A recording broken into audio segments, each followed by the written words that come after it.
doing Little Women LA Couples Retreat, Season 6, Episode 23. So this is a little spin-off of Little Women LA, and it's called Couples Retreat, where Tonya invited 6 couples to come along on a retreat for a little R&R. This was a fabulous idea. Like, oh my God, because they picked the right couples. You had, well, Tonya and Kerwin, they went, and remember, Tanya's having some problems because she thinks that she doesn't like the way some of Kerwin's actions, the way he is. You know, even though she's known him 30 years, okay, they have a kid together. This is nothing new. You know, when you've been with a man that long, you should know what his, you know, behavior pattern is like. But, you know, they're engaged, and she's not going to marry him until the little quirks in his personality change. Now, this is a crazy request, okay?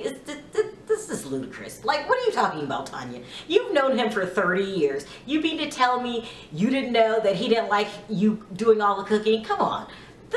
This makes absolutely no sense. So until Tonya is ready to cough up the real reason she's not getting ready right away, we'll just have to deal with it. I mean, because it has to be something. She doesn't marry him, and then Angelique doesn't want her mother to marry her biological dad. It's insane. Hopefully it'll come out during this trip. So that's the first couple we have. Then there was Briana and Matt.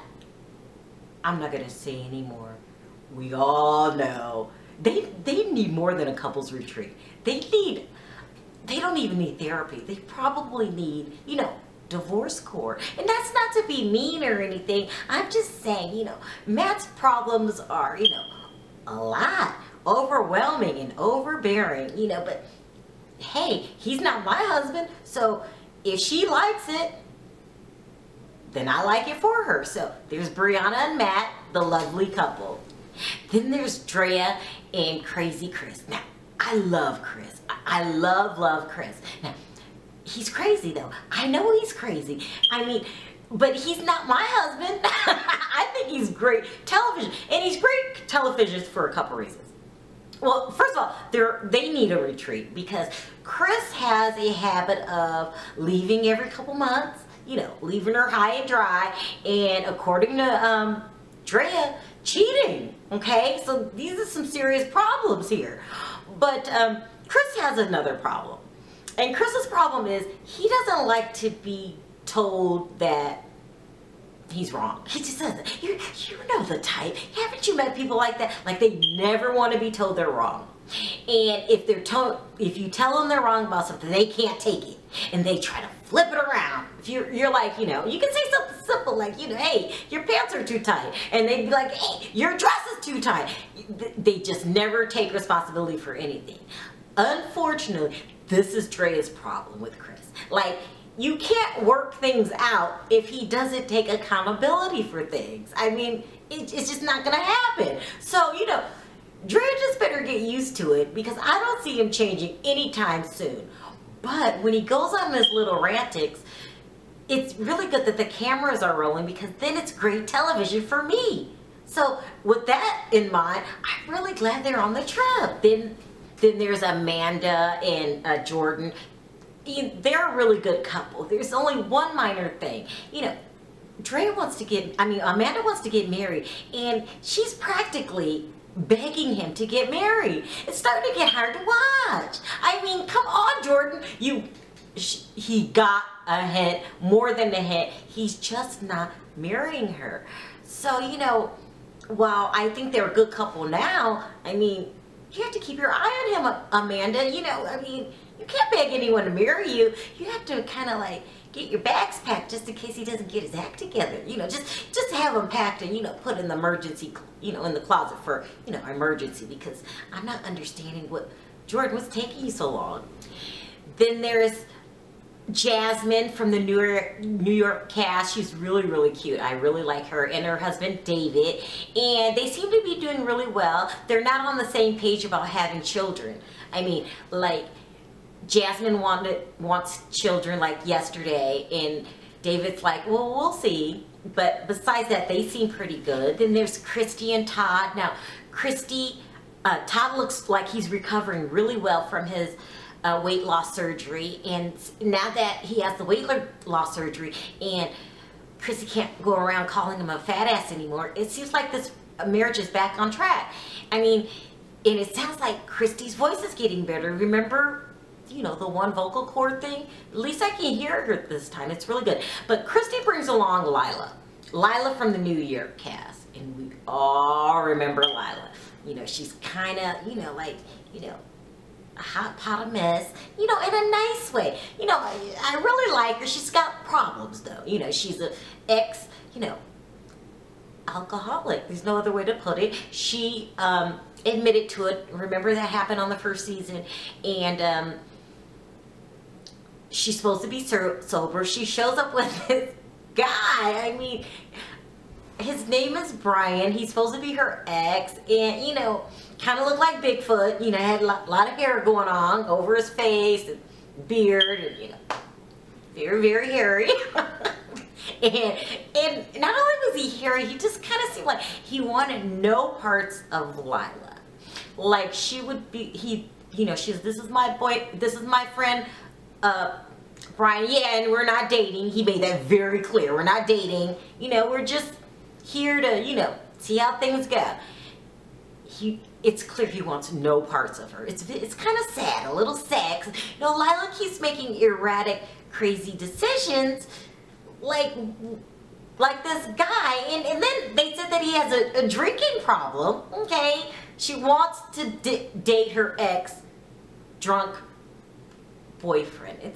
You don't date an alcoholic when you're a recovering ex. So that was the big problem on the show. You know, Lilah, I mean, I would not date a guy with a drinking problem. I definitely wouldn't date a guy with a drinking problem, with a hairy Bigfoot problem. So the first day on the retreat, they go to a fiesta, and they're all, you know, in attendance, and everyone's eating, and Lilah pours herself a glass of wine.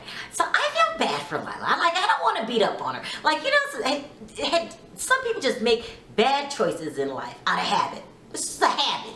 You know, you could be like, do you want to cross the street or do you want to jaywalk and get hit? They will pick the jaywalk and get hit because it's a habit. They get used to making bad decisions.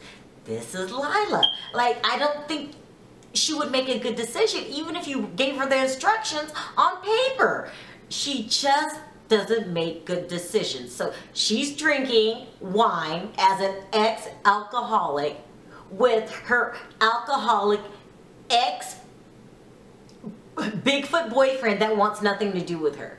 Like, and he was so dismissive. Like, he didn't show any interest in her whatsoever. It was all about him. And she was like, would you like something to eat? And he was like, nah, I'm going to save mine for later. Start drinking. I'm going to have the, you know, drinking diet. This is so sad. So Christie saw that she was drinking and got very concerned. You know, because at the end of the day, she has grown. I mean, can you make her stop drinking? It's just hard to see your friend, you know, making poor choices. The worst decision than drinking, that's a bad decision. But the biggest poor decision she made was this big hairy guy. I don't get it. So the next day after the fiesta, and you know, and Lilah got caught drinking. No one said anything to her. They went on this, like, a relationship building game that you play. You had to put together as a couple this raft and then sail and whatnot. It's a exercise for relationship building. It's really fun. So it makes you work as a team. So they did that, and then after that they came back to dinner, and this when all hell broke loose. So by this time, Lilah and Bigfoot, they're not even hiding their drinking. I mean, this guy, I mean, she just keeps picking these crazy men. I mean, he's hairy and he's alcoholic and he doesn't like her. What? But anyway, they're both drinking, heavily drinking at this point. So Tonya goes over to Christie and says, you know, she's drinking. I don't want her here. You know, Tonya decides to confront her. Tonya, of all people, Tonya and Christie. So it's Christie's friend. So, you know, Christie's like, you know, should you be drinking that? And Lilah tells her, mind your own business. You know, I don't worry about you eating. You know, you had a really sugary drink. You know, that adds to your weight. You know, you got weight problems. So don't worry about my drinking. We all have bad things that we do. Well, I mean, that's true, but there's a big difference between, you know, having a Coke and, you know, being drunk with Bigfoot. You know, Bigfoot is bad news. Bigfoot is bad news. So she's getting defensive because basically she's caught. And this escalates into an argument. She's like, you know, I saw Todd eating. He's not supposed to be eating. You know, he had French fries. You know, because she's upset. She's defensive. And she's deflecting.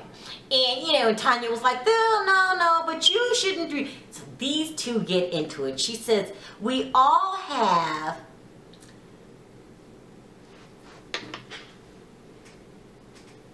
So she says to Tonya, you know, we all have a monkey on our back. You know, we all have a monkey's ass. So Tonya says, what did you say? This offended Tonya. This takes the argument into a stratosphere that is beyond ridiculous, okay? So Tonya starts getting in her face. So Tonya really is approaching her. Now, I don't know who's right and who's wrong here. No, Tonya, you're wrong. Look, Lilah's a drunk. She was drinking. She was drunk. She was talking out of her head. She was embarrassed because she was caught drinking. You were the sober one. Like, you could have de-escalated the situation. But instead, Tonya gets in her face and says, this is my party. I'm the boss here. She throws her ring in her face and she's getting this close. This is my party. I'm the boss. See what this ring says. And Lilah's like, get out of my face. And Tonya says, what you're going to do. And Lilah says, what are you going to do? What are you going to do? What are you going to do? And it just escalated. And then Tonya really took it a little too far. She reached for Lilah's chair and slammed her to the ground. And it was a hard slam. It wasn't a little, because remember, you know, they're LPs. So she was in a tall chair. Her feet didn't even touch the ground. It was dangling in the air. She just slammed her to the ground. And it almost looked like she could be hurt. Like, she slammed her hard. Like, there's no, you know, how you use your hand to break the fall. None of that. Face first on the ground. This is where the episode ended. This is a mess. Like, two wrongs don't make a right. Tonya, what the hell? It's insane. You know, Bigfoot didn't even have time to stop it because it happened so fast. So Sasquatch, isn't that what they call Bigfoot? Is just sitting there, everyone's sitting there with their mouth open. We cannot believe Tonya did it. So that's where the episode ends. I have to find out what happens. So you know what that means. I'll be back next week. Thanks for watching. See you next time. Bye.